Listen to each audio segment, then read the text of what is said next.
ආයිබෝවන් ළමයි. අද අපි කතා කරන්න යන්නේ සරල සමීකරණ සහ සූත්‍ර කියන පාඩම. පාඩම අංක 15. එහෙනම් අපි බලමු පුතේ සරල සමීකරණයක් කියන්නේ මොකක්ද කියලා. එතකොට මේ පාඩමේ ඔයගලන්ට වෙනසක් පේනවා ඇති පුතේ. ඉලක්කම් විතරක් නෙමෙයි තියෙන්නේ. අකුරුත් තියෙනවා ඔන්න ඔහොම. ඒවට අපි කියන්නේ විචල්්‍ය කියලා. හරි. එතකොට මේ නොදන්නා පදයට තමයි පුතේ ඉංග්‍රීසි හෝඩියේ සිම්පල් අකුරු පාවිච්චි කරන්නේ. මම මේක නොදන්නා පදයක් කියලා කිව්වේ පුතේ ඒකත් ඉලක්කමක්. හැබැයි ඒක හොයන්න තියෙන්නේ අපේ අතේ. හරි. ඒක තමයි පුතේ මේ පාඩමෙන් බලාපොරොත්තු වෙන්නේ. එහෙනම් මෙන්න මෙතන අරන් තියෙන්නේ සිම්පල් x අකුර. ඒකට අපි කියන්නේ ඒක වීජීය සංකේතයක් පුතේ. මෙන්න මේකට කියන්නේ මේක වීජීය සංකේතයක්. වීජීය සංකේතයක් විදිහට x විතරක් නෙමෙයි පුතේ අපිට ඉංග්‍රීසි හෝඩියේ සිම්පල් අකුරු ඕනෙම එකක් මෙන්න මෙහෙම අරගන්න පුළුවන්. හැබැයි බහුතරයක් සමීකරණවල x දක්නට ලැබෙනවා. x සහ y. සිම්පල් x උත් පේන්න තියෙනවා පුතේ. සිම්පල් y උත් පේන්න තියෙනවා. හරි. එහෙනම් පුතේ මෙන්න මේ සමීකරණ විසඳන විදිහ මම කියලා දෙන්න යන්නේ. ඉස්සරලාම පුතේ විසඳන්න කලින් අපි බලමු අපිට මේ x වල අගය මේ මං කියන විදිහට ඕගොල්ලන්ට හොයාගන්න පුළුවන්ද කියලා. හරි. එක ඉලක්කමක් තියෙනවා. ඒකෙන් පුතේ 3ක් අඩු කරාම ඉතුරු වෙන්නේ 2යිලු. හිතලා බලන්න ඒ ඉලක්කම මොකක්ද කියලා. එක ඉලක්කමක් තියෙනවා. එතකොට ඒ ඉලක්කම 3ට වඩා ලොකු වෙන්න ඕනේ. ඇයි ඕගොල්ලෝ 3ක් අඩු කරනවනේ පුතේ. ඇපල් ගෙඩි කිහිපයක් තියෙනවා. ඒකෙන් 3ක් කැපුවාම මං කපන ඇපල් ගෙඩි ටික අඳින්නම්කෝ. හරි. 3ක් කැපුවාම තව 2ක් ඉතුරු වුණාලු. මෙන්න මේ විදිහට. එහෙනම් පුතේ ඒ ලොකු ඉලක්කම මොකක්ද කියලා අහන්නේ. එහෙනම් බැලුව බැලමටම ඕගලන්ට පේනවා ඔක්කොම ඇපල් ගෙඩි කීයද පුතේ? 5යි. ඒ කියන්නේ x මෙතන 5යි. දැන් ඕක පුතේ හිතේ හදාගන්න පුළුවන් සමීකරණය පුංචි නිසා. මේකට කියන්නේ සමීකරණයක් කියලා. එතකොට සමීකරණයක පුතේ අනිවාර්යෙන් මැද මෙන්න මෙහෙම සමාන ලකුණක් තියෙනවා පුතේ. හරි.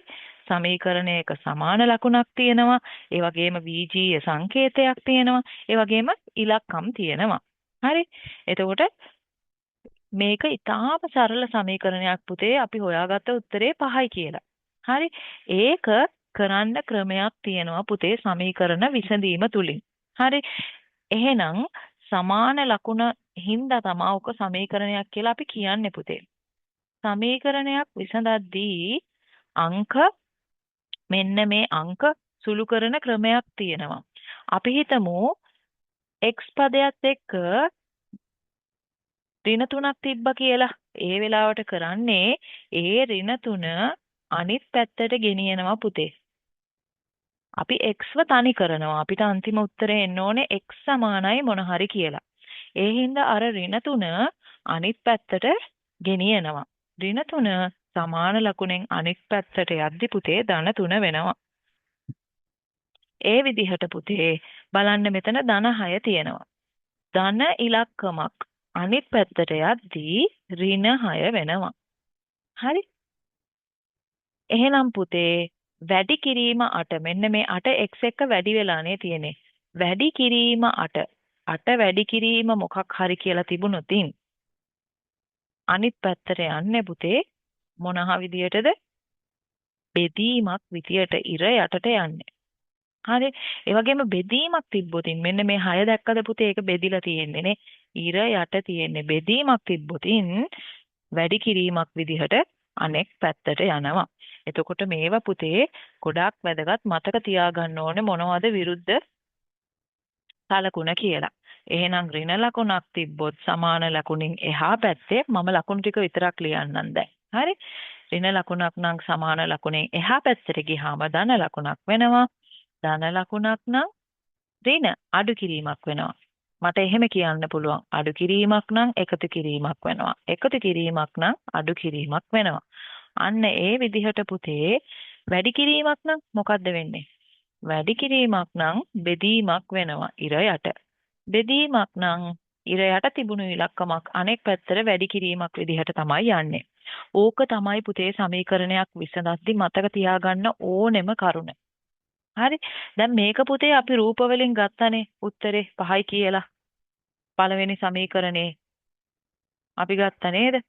දැන් අපි සමීකරණ විසඳන ක්‍රමයට කරන්න යන්නේ. දැන් ඍණ 3 තමයි පුතේ x එක්ක බැඳිලා තියෙන ඉලක්කම. මං එහා පැත්තට ගෙනියනවා. එතකොට 2යි. අර 3 එහා පැත්තට ගියාම ධන 3 වෙනවා. උත්තරේ 5. දැක්ක නේද? රූප අඳින්න නැතුවම අපිට උත්තරේ අරගන්න පුළුවන් පුතේ සමීකරණ තුලින්. ඒකයි පුතේ සමීකරණ වැදගත්. අපිට කතාව සම්පූර්ණයෙන්ම තේරුම් ගන්න අවශ්‍ය නැහැ. මේ ක්‍රම ටික පාවිච්චි කරලා පුළුවන් අපිට x කීයද කියලා හොයාගන්න. හරි. දැන් මෙතන මම කිව්වොත් එක අංක එකට 6ක් එකතු කරොත් 14යිලු. ඒ අංකය මොකක්ද කියලා හොයන්න ඕනේ අපි. එහෙනම් ඔයගලන්ට දන්නවා 6 එකතු කිරීම 8 තමයි 14 කියලා. සමීකරණ විසඳීම තුලින්ුත් ඒක කරන්න පුළුවන්. හරි. එතකොට x සමානයි කියලානේ අපිට උත්තරේ එන්න ඕනේ. x මන් තියාගන්නවා. x තනි කරන්න ඕනේ. එහෙනම් 6 මම එහා පැත්තට තල්ලු කරනවා. එහෙනම් මොකද්ද වෙන්නේ පුතේ? 14 තියෙනවා 6 එහා පැත්තට ගියාම මේක ධන 6නේ පුතේ. ධන 6 ඍණ 6 වෙනවා. හොඳට මතක තියාගන්න පුතේ මේ සලකුණ මැද අයිති වෙන්නේ x-ට නෙමෙයි. ඒක එහා පැත්තේ තියෙන ඉලක්කමට. හැම ඉලක්කමකම පුතේ ලකුණ තියෙන්නේ ඉස්සරහින්. හරි. එහෙනම් මේ මැද ලකුණ අයිති වෙන්නේ පුතේ මේ පිටිපස්සේ තියෙන ඉලක්කමට. හරි. එහෙනම් x සමානයි කීයද? 8යි.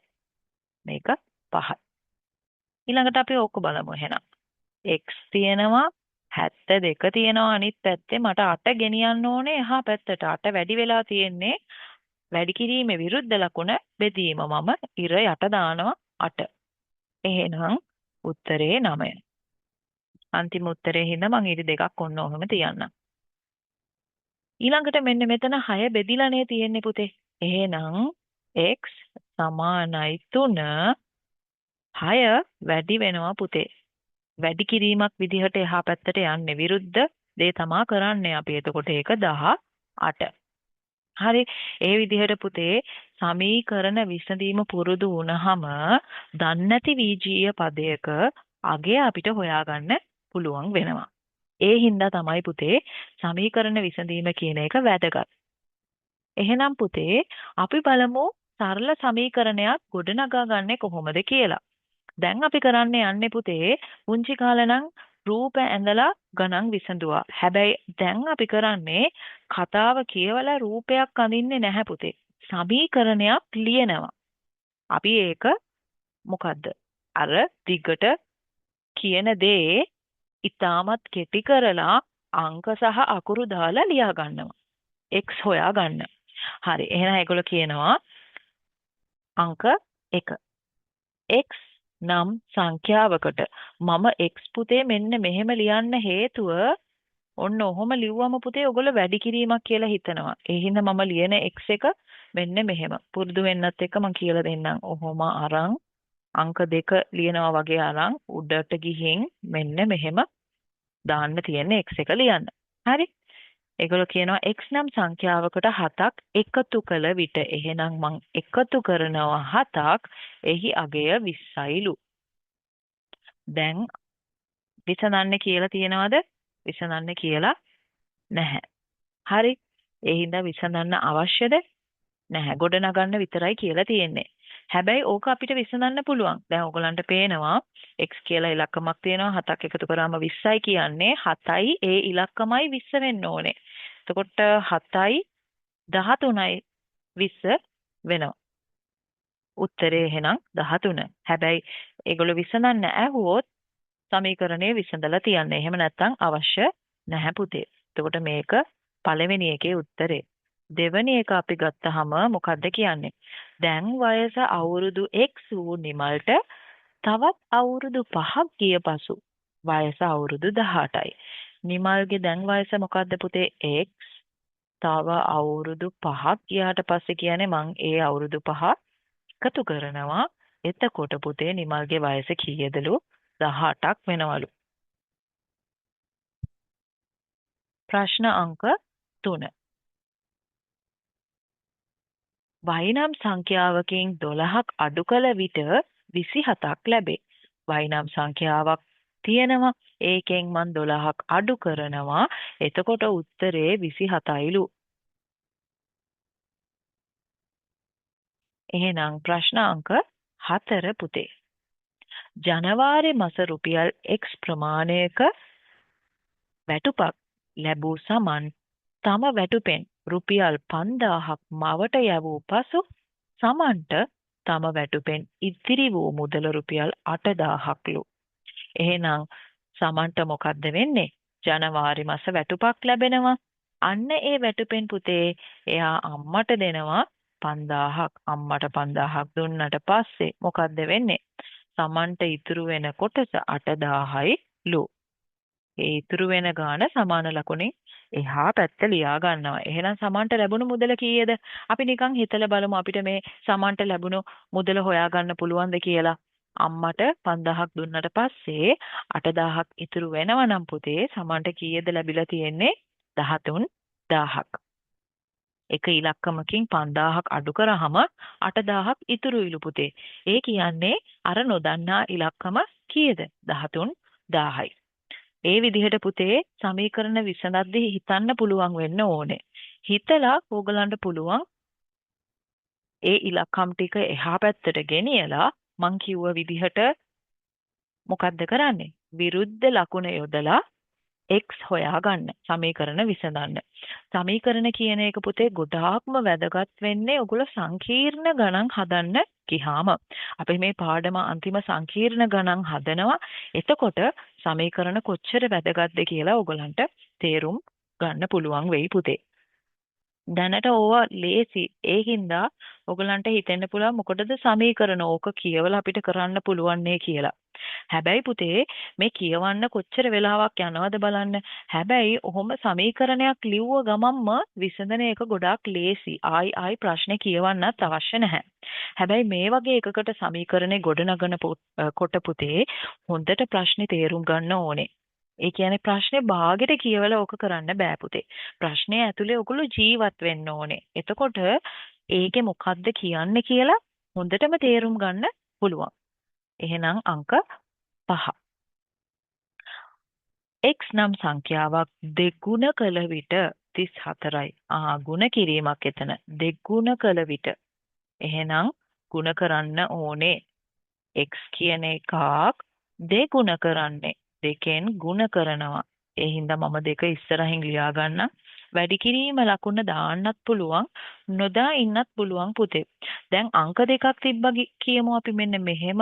ඒකට නම් පුතේ වැඩි කිරීම ලකුණ අනිවාර්යයි. නැත්තම් ඕගලන්ට 23 කියලා හිතෙන්න පුළුවන් නේ.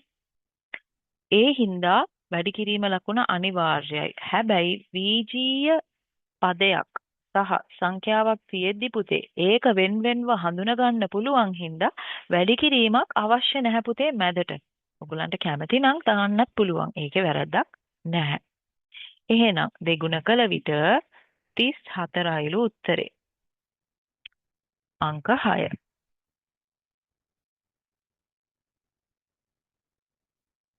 මොකක්ද කියන්නේ? එකක් රුපියල් P බැගින් වූ එකම වර්ගයෙන් පැන්සල් 3ක් ගැනීමට වැය වූ මුදල රුපියල් 54කි. එකක් රුපියල් P බැගින්. එකක් රුපියල් Pලු. එකම වර්ගයෙන් පැන්සල් කීයක් ගත්තලුද?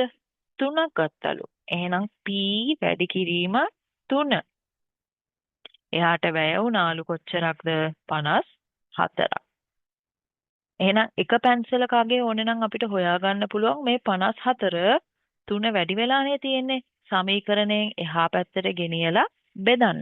එතකොට P කීයද කියලා එනවා පුතේ. 3 වරක් මොනා හරි තමයි 54 වෙලා තියෙන්නේ. මෙන්න මෙහෙම හිතන්නත් පුළුවන් අපිට. එතකොට ඒක හොයන්න නම් පේනව නේද? 54 3ෙන් බෙදන්න ඕනේ. හැබැයි මෙතනදී ප්‍රකාශනය විතරක් ඇති. විභාගෙට කියන්න පුළුවන් පුතේ සුළු කරන්න. විජය ප්‍රකාශනයක් ගොඩනගන්න, ගොඩනගා ඒ සුළු කරන්න කියලා කියන්න පුළුවන්. ඒ වගේ වෙලාවට කරන්න තියෙන්නේ සුළු කරන එක. එහෙනම් පුතේ මම ගොඩාක් කැමති අච්චුවතේ මොකද්ද කියලා තියෙන්නේ කියලා බලලා මට කමෙන්ට් එකක් දාන්න. හරි? එහෙනම් ප්‍රශ්න අංක 6නේ කරේ අපි 7ට යන්. සහල් කිලෝග්‍රෑම් 1ක් රුපියල් ආහාර බැගින් සහල් කිලෝග්‍රෑම් 4ක් සහ රුපියල් 80ක් වූ සීනි කිලෝග්‍රෑම් 1ක් මිලදී ගැනීමට රුපියල් 500ක් අවශ්‍ය විය. අන්න මේක හොඳ ප්‍රශ්නයක් පුතේ. සහල් කිලෝග්‍රෑම් 1ක් කීයද කියලා දන්නවා ඔයගොල්ලෝ. R නේද? හැබැයි එයා කිලෝග්‍රෑම් 1ක් නෙමෙයි ගත්තේ කිලෝග්‍රෑම් 4ක් ගත්තා. ඒ හින්දා මම 4ෙන් වැඩි කරනවා ඒ රුපියල් ගාන සහල් වලට ගිය. ඒකෙන් පස්සේ සීනි කීයදලු? 80යිලු. මම මේ සමීකරණය ලියන්නේ කිලෝග්‍රෑම් වලටද මිලටද කියලා ඉස්සරළම හිතා ගන්න ඕනේ. හරි? මම මිලට ලියන හින්දා මෙතන කිලෝග්‍රෑම් දාන්නේ නැහැ කිසි දෙයකට. මම අර 80 විතරයි එකතු කරන්නේ පුතේ. අපි මිල තීරණය කරන හින්දා. රුපියල් 500ක් අවශ්‍ය උනේ අන්න ඔය දෙක ගන්න. එතකොට මිල විතරයි ඔය සමීකරණයේ සඳහන් වෙලා තියෙන්නේ. ඊළඟට පුතේ ප්‍රශ්න අංක 8. පියෙකුගේ වයස තම පුතා විවාහ වූ දිනේදී පුතාගේ වයස මෙන් 3 ගුණයකි. මව පියාට වඩා අවුරුදු 6කින් බාලය. එම අවුරුද්දේදී මවගේ වයස අවුරුදු 60කි. පුතාගේ වයස x යයි ගන්න. දැන් ඕකට පුතේ කොහොමද සමීකරණයක් ලියන්නේ? පොඩ්ඩක් හිතන්න බලන්න. මේ ප්‍රශ්නේ පුතේ අපි කොටසින් කොටස හිතමු. පුතාගේ වයස තමයි දීලා තියෙන්නේ. මොකද්ද? x. පුතාගේ වයස x නම් පියාගේ වයස ගැන හිතලා බලන්න පුතේ. පියා කී ගුණයක්ද පුතා වගේ? 3 ගුණයක් නේද? එහෙනම් පුතේ වෙන්න ඕනේ පියාගේ වයස 3යි x. හරි. අපි දැන් මේ ප්‍රකාශනය ලියන්න හදන්නේ අම්මගේ වයසට. හරි. හේතුව අම්මගේ වයසනේ පුතේ ඇත්ත ගානින් දීලා තියෙන්නේ අවුරුදු 60ක් කියලා වයස කියලා තියෙන්නේ අම්මට විතරයි. පියාටයි පුතාටයි වයස හරියටම කියලා නැහැ. පුතාට අකුර දීලා තියෙනවා. පියා 3 ගුණයක් කියලා තියෙනවා. ඒ හින්දා පුතේ අපි අම්මගේ ඇත්ත වයස අනිත් පැත්තෙන් ලියා ගන්නවා. මොකක් හරි එකක් 60ක් වෙන්න ඕනෙලු. හැබැයි අම්මා පියාට වඩා කොච්චරක් බාලයිලුද පුතේ?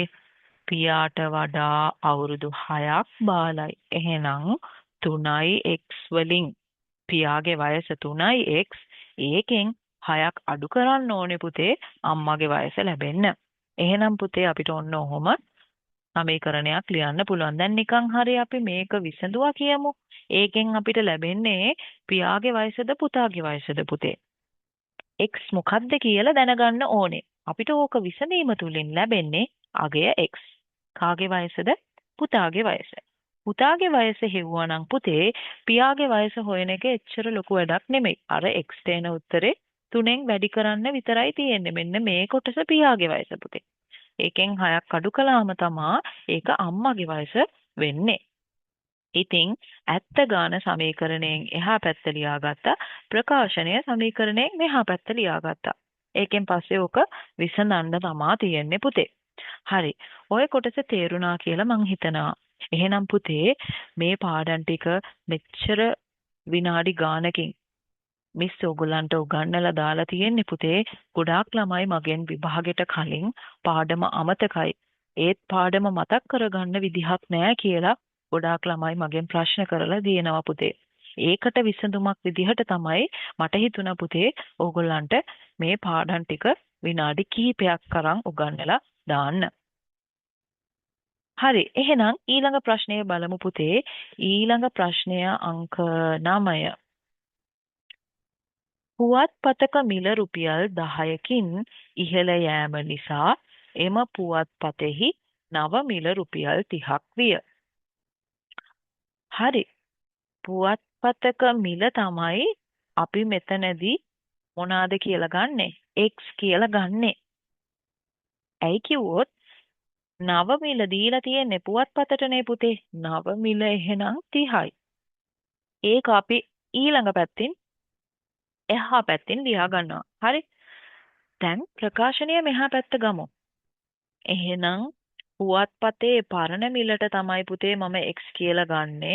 ඒක 10කින් වැඩි වුණා කියන්න. ඒ කියන්නේ 10ක් එකතු කළා කියන්න. පුවත්පතේ අලුත් මිල 30යිලු. ඔන්න ඕක තමා ප්‍රකාශනය එහෙනම්.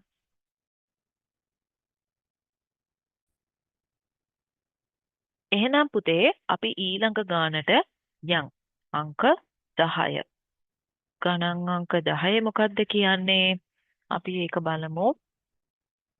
රෙදි කැබැල්ලකින් 70 සෙන්ටිමීටරයක් දිග කොටසක් කපා ඉවත් කළ විට 40 සෙන්ටිමීටරයක දිග කොටසක් ඉතිරි විය. එහෙනම් ඉතිරි උනේ මොකද්ද පුතේ? රෙදි කැබැල්ලෙන් කොටසක්නේ. අයින් කළේ ඔගොල්ලෝ 70ක්. එහෙනම් රෙදි කැබැල්ලේ දිගට තමයි පුතේ මම x කියලා ගන්නෙ. අංක 10 බලද්දී රෙදි කෑල්ල තමයි පුතේ x. අපි ලියන්න යන ප්‍රකාශනයේ රෙදි කෑල්ලට හොනේ. රෙදි කැබැල්ලකින් 70 සෙන්ටිමීටරයක දිග කොටසක් කපා ඉවත් කළ විට 40 සෙන්ටිමීටරයක් ඉතුරු වුණාලු. රෙදි කැබැල්ල දිග තමයි පුතේ මෙන්න මෙතනින් එන්නේ අපිට. එහෙනම් මෙන්න මේ සමීකරණ වලට මෙහෙම සෙන්ටිමීටර් දාන්න අවශ්‍යද? Tamanට හිතෙන්න පුළුවන් නේද? එහෙම දාන්න අවශ්‍ය නැහැ පුතේ. මේ සමීකරණයට ඉලක්කම් විතරයි දාන්නේ. හැබැයි අන්තිම උත්තරය ලැබුණට පස්සේ අපි හිතමු ඕගලන්ට උත්තරේ ආවා කියලා 110ක් අන්තිම උත්තරේ ලැබුණායින් පස්සේ එතනට ඕගලන්ට ඒකකය ලියන්න පුළුවන් 110යි සෙන්ටිමීටර කියලා. තේරුණාද? එහෙනම් පුතේ අපි බලමු ප්‍රශ්න අංක 11. රුපියල් 100ක් වූ අන්නාසි ගෙඩියක් හා මැංගුස් ගෙඩි 5ක් මිලදී ගැනීමට රුපියල් 200ක මුදලක් අවශ්‍ය විය. බලන්න අන්නාසි ගෙඩියක් ගැනත් කියනවා. හැබැයි අන්නාසි ගෙඩියේ මිල දෙනවා. එහෙනම් ඒක 100 කියලා අපිට ගන්න පුළුවන්. ඊළඟට හා මැංගුස් ගෙඩි 5ක් කියලා දීලා තියෙනවා. මැංගුස් ගෙඩියේ මිල දීලා නැහැ. ගෙඩි 5ක් කියලා තියෙන්නේ. එහෙනම් අර නොදන්න මැංගුස් මිලට x කියලා අරන් ඒක 200ට සමාන කරනවා. හේතුව 200ක් නේ ගෙවලා තියෙන්නේ. ඒ හින්දා. හරි. ඊළඟට අපි බලමු ප්‍රශ්න අංක කීයද? 12. 12 මොකක්ද කියන්නේ? 12 කියන්නේ යම් සංඛ්‍යාවක පස් ගුණයෙන් 12ක් අඩු කළ විට ලැබුණු සංඛ්‍යාව 98ක් වේ. එහෙනම් මෙහෙම හිතමු. යම් සංඛ්‍යාවක් තියෙනවා. ඒකේ පස් ගුණයක්ලු. එහෙනම් පස් ගුණයක් කරන්න. ඒකෙන් 12ක් අඩු කරන්නලු. එතකොට ලැබුණු සංඛ්‍යාව 98යිලු. ප්‍රශ්නේ මොකද්ද කියන්නේ පුතේ? ඒක ලියන්න විතරයි තියෙන්නේ. මෙන්න මෙතනදී ඔයගොල්ලෝ ප්‍රශ්නේ තේරුම් ගන්නවද කියලා තමයි බලන්නේ පුතේ. එහෙනම් අංක 13 මොකද්ද කියන්නේ? අංක 13. 13 කියනවා මෙහෙම කතාවක්. යම් සංඛ්‍යාවක් 3 ගුණයට 4ක් එකතු කළ යම් සංඛ්‍යාවක නේද? යම් සංඛ්‍යාවක මම x කියලා ගන්නම් ඒක 3 ගුණයක් එකතු 3 ගුණයට 4ක් එකතු කළ විට මම එහෙනම් 3 ගුණයක් කරා ඒකට 4ක් එකතු කරනවා. එතකොට ලැබුණු සංඛ්‍යාව කීයදලු? මම පොඩ්ඩක් පල්ලෙහාට යන්නම් ස්ක්‍රීන් එකෙන්. හරි. එකතු කළ විට ලැබුණු සංඛ්‍යාව කීයද කියලා කියන්නේ? 73යිලු. ඔන්න ඕක තමයි එන්නේ එහෙනම් උත්තරේට. ඊළඟට පුතේ අංක 13. 13 කළානේ අපි. 14. 14 මොකක්ද කියන්නේ කතාව? රුපියල් 500ක් වූ පොතක් මිලදී ගැනීමට සමීරට අවශ්‍ය විය. ඒ සඳහා දිනකට සමාන මුදල් ප්‍රමාණයක් බැගින් ඉතිරි කරන සමීර දින 7ක් තුල ඉතුරු කරගත් මුළු මුදලට තවත් රුපියල් 129ක් යෙදීමට සිදුවිය. එහෙනම් එයා ගන්නේ රුපියල් 500ක පොතක්. ඒක නේද පුතේ පොතේ සම්පූර්ණ මිල? මම ඉතින් එහා පැත්තට ඒක ලියා ගන්නවා මුලින්ම. මට දන්න හින්දා. ඊළඟට සමීර හැමදාකම ගාණක් ඉතුරු කරගන්නවා පුතේ දවස් 7කට. ඒ ගාණ අපිට දන්නේ නැහැ. එහෙනම් අපි ඒක x දා ගන්නවා. එයා දවස් 7ටම ඉතුරු කරනවලු පුතේ. හැබැයි ඒ මුදලත් මදි වුණා. ඇයි? මෙන්න මේක කියනවා තව 129ක් එයාට යොදන්න වුණා කියලා. ඉතින් මං ඒ 129 එකතු කරනවා අර පොත සමීරට ගන්න. හරි. එහෙනම් සමීකරණය ලියන්න ඕනේ සමීර එකතු කරපු ගාණයි අර 129යි. ඒ දෙකම එක්කහු කරලා ලියන්න වෙනවා. ඉතින් Tamanට හිතෙන්න පුළුවන් ඇයි 7න් වැඩි කළේ? 7න් වැඩි කළේ දිනකට එකතු කරන ගාණ දිනකට සමීර ඉතුරු කරන ගාණ 7න් වැඩි කරොත් පුතේ සතියටම එයා ඉතුරු කළ මුදල එනවා. ඒත් එයාට ඒක මදි වුණා. එයාට තව 129ක් එකතු කරන්න සිද්ධ වුණා මේ මුදලට. ඊළඟට පුතේ අපි බලමු ඊළඟ කොටස සරල සමීකරණ විසඳීම. මේක ඉතින් ගොඩාක් ක්ලේසි ඇති දැන් මිස් කියපු දේවල් තේරුණා නම් පුතේ. දැන් ඕක විසඳන්න දෙයක් නැහැ. හරි ලේසි විසඳන්න. එහෙනම් අපි ඉක්මනට ඔය කොටස කරගෙන යමු. පළවෙනි ප්‍රශ්නෙට උත්තරේ මොකද්ද? x එකතු කිරීම 6 ඒක 7ට සමානයිලු. 7 අඩු කිරීම 6 එහෙනම් x වෙනවා 1යි. අංක 2. අංක 2ත් ඒ වගේ එකක්නේ. x ඕගොල්ලොට එනවද කියලා බලන්න 16ක්.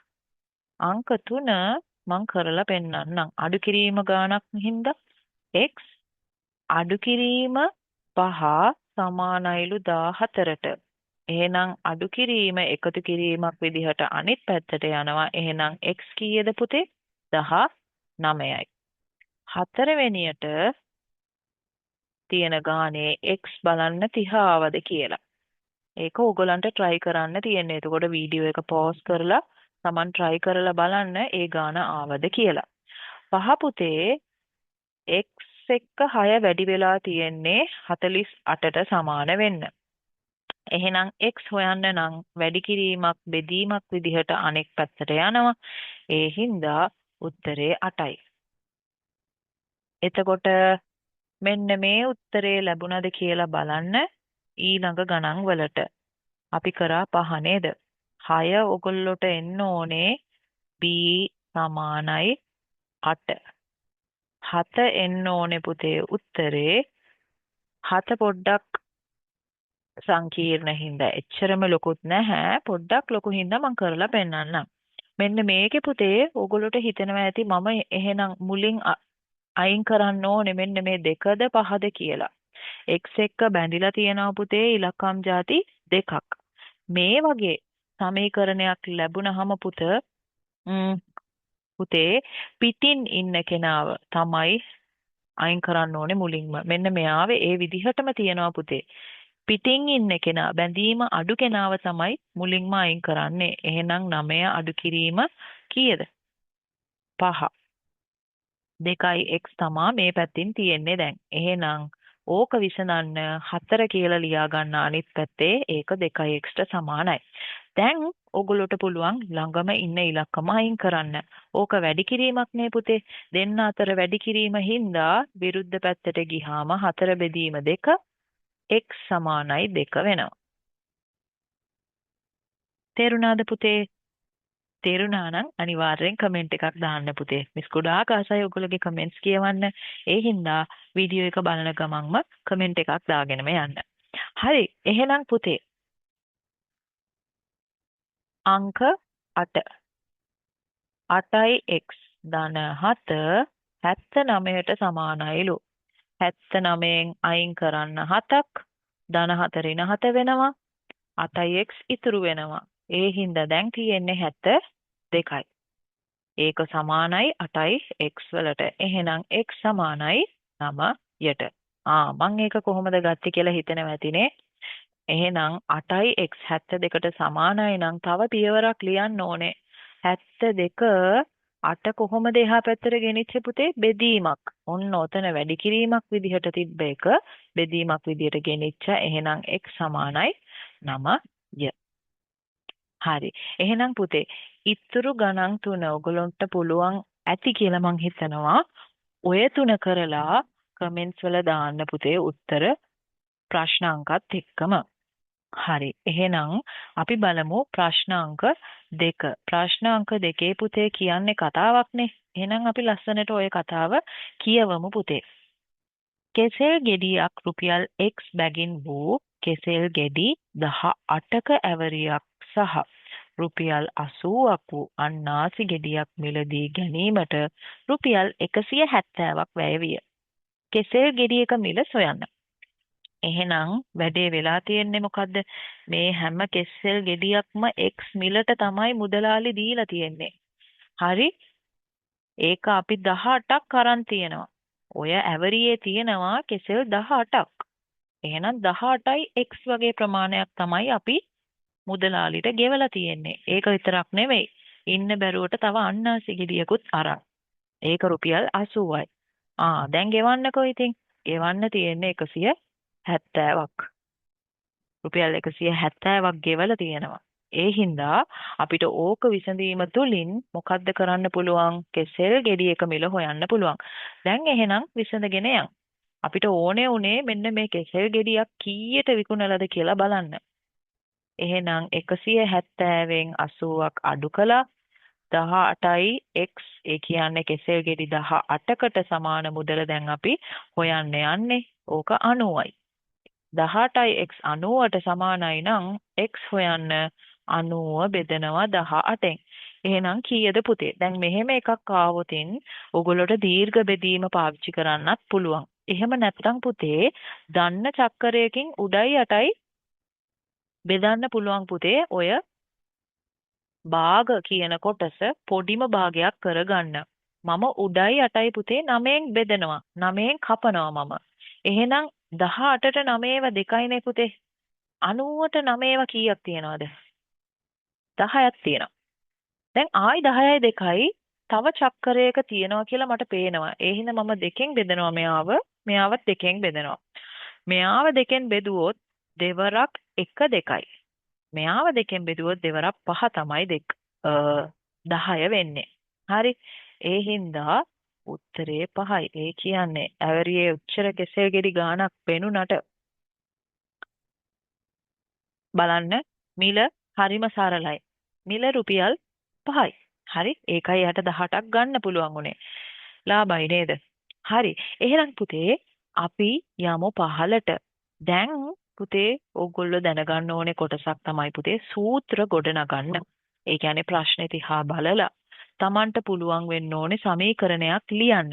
ඒකට තමයි සූත්‍ර කියන්නේ. ඕගොල්ලෝ සමීකරණයක් ගොඩනගනවා නම් සූත්‍ර ලියන්න කියලා තමයි කියන්නේ ප්‍රශ්නවල. අකුරු දාලා අපි හිතමු ඕගොල්ලෝට මේ වගේ කොටසක් තියෙනවා කියලා. මේකට කියන්නේ සූත්‍රයක් කියලා. සමාන ලකුණ නැහැනේ. හරි. සමාන ලකුණක් එක්ක ඔගොල්ලෝ ඇත්ත ගාන අනිත් පැත්තෙන් මෙන්න මෙහෙම ලිව්වනම් මෙන්න මේ සම්පූර්ණ කොටසට කියන්නේ සමීකරණයක් කියලා. හරි. තේරුණා කියලා මං හිතනවා. එහෙනම් පුතේ සමීකරණයක් නොලියා කියන්නේ සූත්‍රයක් ලියන්න කියලා. එතකොට සමාන ලකුණ දානවද? දාන්නේ නැහැ. හරි. පැත්තක දිග සහ පරිමිතිය අතර සම්බන්ධයක් ගොඩනගමු. මම ගන්නම් මේ ඍජු කෝණාශ්‍රයේ පැත්තක දිග A කියලා. පළල B කියලා.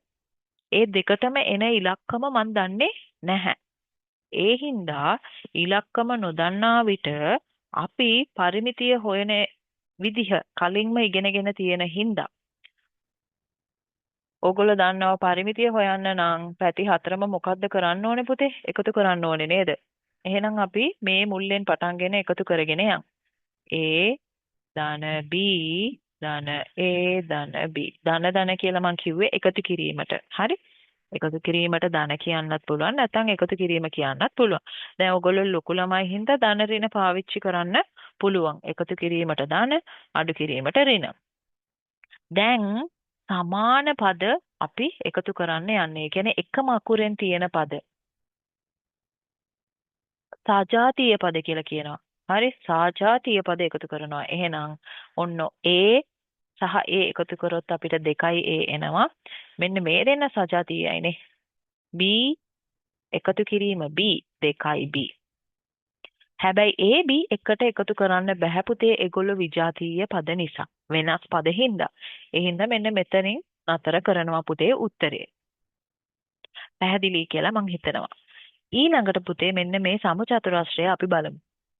හරි මෙන්න මේකේ පුතේ පැත්තක දිග x ලු. එහෙනම් අපි බලමු පරිමිතිය හොයන්නේ කොහොමද? x එකතු කිරීම x එකතු කිරීම x එකතු කිරීම x. ඔක්කොම පැති එකතු කළාම ඔක්කොම සජාතීයයිනේ. උත්තරේ 4x වෙනවා. හරි එහෙනම් මෙන්න මේකට උත්තරේ යටින් දාන්න පුළුවන්. හරි 4x මේක තමයි පුතේ ප්‍රකාශනය. අපි මෙන්න මෙතනදී උඩින් කරේ ප්‍රකාශනය ගොඩනගන ස්ටෙප් එක පල්ලෙහායින් කරේ ප්‍රකාශනය ලියන එක. හරි ප්‍රකාශනය ගොඩනගුවා ප්‍රකාශනය ලිව්වා. ඒ කියන්නේ අන්තිම උත්තරේ පුතේ මේ පල්ලෙහා උත්තරේ තමයි. හරි ඕක සමීකරණයක් නෙමෙයි පුතේ ප්‍රකාශනයක් ගොඩනගුවා විතරයි. හරි දැන් අපි බලමු පල්ලෙහා තියෙන ප්‍රශ්නේ කොහොමද විසඳන්නේ කියලා. එක්තරා ප්‍රදේශයක මාසික විදුලි බිල සඳහා රුපියල් 100ක ස්ථාවර ගාස්තුවක් ගෙවිය යුතුය. ඒක මාසයකට ගෙවන්නේ. හරි. ඊට අමතරව ඒකක 100කට අඩු විදුලි බිල් සඳහා ඒකකයකට රුපියල් 8 බැගින් ගෙවිය යුතු විය. පාරිභෝගිකයෙක් භාවිත කළ මාසික විදුලි ඒකක සංඛ්‍යාව n වේ. එයා n ප්‍රමාණයක් පාවිච්චි කරාලු. හරි මේ n 100ට වඩා අඩුයිලු. 100ට වඩා අඩු විදුලි බිල් සඳහා කතාවක් කියලා තියෙනවානේ. ඒකකයකට කීයද පුතේ? 8යි. 8ක් charge වෙනවා නම් එයා n සංඛ්‍යාවක් නේ පුතේ පාවිච්චි කරලා තියෙන්නේ. ඒකක 8යි n තමයි එයා පාවිච්චි කරලා තියෙන්නේ. ඔහුගේ විදුලි බිල රුපියල් p නම් p නම් p සඳහා n අඩංගු සූත්‍රයක් ගොඩනගන්න. එයාගේ විදුලි බිල මෙච්චරයි ගිහින් තියෙන්නේ 8යි n. හැබැයි ඇත්ත ගාන දීලා නැහැ. ඇත්ත ගාන 100 නෙමෙයි. හරි 100ට අඩු ගාන අකුරෙන් දීලා තියෙන්නේ. ඒක පීලු. එහෙනම් පුතේ 8යි n සමානයි p කියලා තමයි ලියන්නේ. එතකොට මතක තියාගන්න ඕනේ පුතේ සමීකරණයක එක පැත්තක් ඉලක්කමක් අනෙක් පැත්ත සූත්‍රය. ඒ විදිහට හැම වෙලාවෙම තියෙන්නේ නැහැ පුතේ. හරි සමීකරණයක සමාන ලකුණ දෙපැත්තේ වෙනස් වීජීය පද වුණත් තියෙන්න පුළුවන්. ඉලක්කමක් සහ වීජීය පදයක් තියෙන්න පුළුවන් මෙන්න මේ වගේ. හරි ඉලක්කමක් එක පැත්තේ වීජීය පදයේ සහිත ඉලක්කම් අනෙක් පැත්තේ. එහෙම නැත්තම් පුතේ මෙන්න මෙහෙමත් සමීකරණ තියෙනවා කියලා මතක තියාගන්න ඕනේ. දැන් ඕකට සූත්‍රයක් ගොඩනගන්න කියන්නේ. හැබැයි ඔය සූත්‍රයට පුතේ මොකක්ද කරන්න තියෙන්නේ? සූත්‍රයේ එහා පැත්තේ p ලියන්න තියෙන හින්දා සමීකරණයක් තමයි පුතේ මෙන්න මෙහෙම ලියන්න වෙන්නේ. 8යි n සමානයි p. හැබැයි ඔකට සූත්‍රයක් කියලා කියන්නේ අනිත් පැත්තේ ඉලක්කමක් නැහැනේ පුතේ මේ සමීකරණය විසඳන්න. දෙපැත්තම අකුරුනේ තියෙන්නේ. ඒ හින්දා 8යි n සමානයි p කියලා තමයි ඕකට ලියන්න වෙන්නේ. p සඳහා තමයි පුතේ අපි සූත්‍රය ලිව්වේ. හරි. සමහර අයට කියන්න පුළුවන් මේ අපිට p ඉස්සරහා දාලා මෙන්න මෙහෙම ඉස්සරහට අරන් 8යි n ලියන්න පුළුවන්ද කියලා. මේකත් හරි පුතේ. p ඉස්සරහට දාලා අපි අන්තිම ප්‍රශ්නේ බලමු. කිරි පැකට් නිෂ්පාදනය කරන යන්ත්‍රයක් පළමු පැය තුලදී කැපිටල් N ප්‍රමාණයක්ද පළමු පැය තුලදී පැකට් කැපිටල් N ප්‍රමාණයක්ද ඊට පසුවන සෑම පැයකටම පැකට් සිම්පල් N ප්‍රමාණය බැගින් ද නිපදවනු ලැබේ. පැය T කාලයකදී නිපද වූ පැකට් ගණන කැපිටල් T නම් T සඳහා ප්‍රකාශනයක් ලියන්න. එහෙනම් පුතේ ඔගොල්ලෝ සම්පූර්ණ පැකට් ගානට තමා ප්‍රකාශනයක් ලියන්නේ. එහෙනම් පුතේ මේ වගේ ප්‍රශ්නයක් කරද්දී ප්‍රශ්නය තේරෙනවා අඩුයි නම් පුතේ අනිවාර්යෙන් රූපයක් ඇඳ ගන්න. එහෙනම් පළමු පැය තුලදී පුතේ නිපදවපු පැකට් ගාන මං මෙන්න මේ බෑග් එකට දානවා. පැකට් කීයද? Capital N. ඒකත් පළමු පැයේදී මම වෙලාවත් පුතේ ලියා ගන්නවා පැය 1යි කියලා. හරි. ඊට පසු වන සෑම පැයකටම පැකට් N ප්‍රමාණයක් හැදුවලු. Simple N. කාලය කියලා තියෙනවද? කාලය කියලා නැහැ. හරි. හැබැයි ඊට පස්සේ කියනවා පැය T කාලයකදී නිපද වූ පැකට් ගණන කැපිටල් T ලු. එහෙනම් සම්පූර්ණයෙන්ම හදලා තියෙන පැකට් ගාන කැපිටල් T. දැක්කද පුතේ? කැපිටල් T මෙතන කාලය නෙමෙයි සම්පූර්ණ පැකට් ගාන. ඒ හින්දා මම ඕක සමීකරණයේ එහා පැත්තෙන් ලියාගත්තා. ඒ කියන්නේ සමාන ලකුණෙන් එහා පැත්ත. එච්චර පැකට් ගානක් තමයි හදලා තියෙන්නේ. T කාලය ගත වෙලා තියෙන්නේ මේ දෙන්නටම. මේ බෑග් දෙකම නිපදවන්න තමයි T කාලය ගිහින් තියෙන්නේ. එහෙනම් කැපිටල් N ගානක් පැකට් හදන්න පැයක් ගියා නම් පුතේ කොච්චර කාලයක් මේ සිම්පල් N වලට යනවද කියලා බලන්න ඕනේ. කැපිටල් N ප්‍රමාණයක් හදන්න පැයක් ගියා නම් සම්පූර්ණ කාලයෙන් අඩු කරනවා පුතේ ඒ පැය.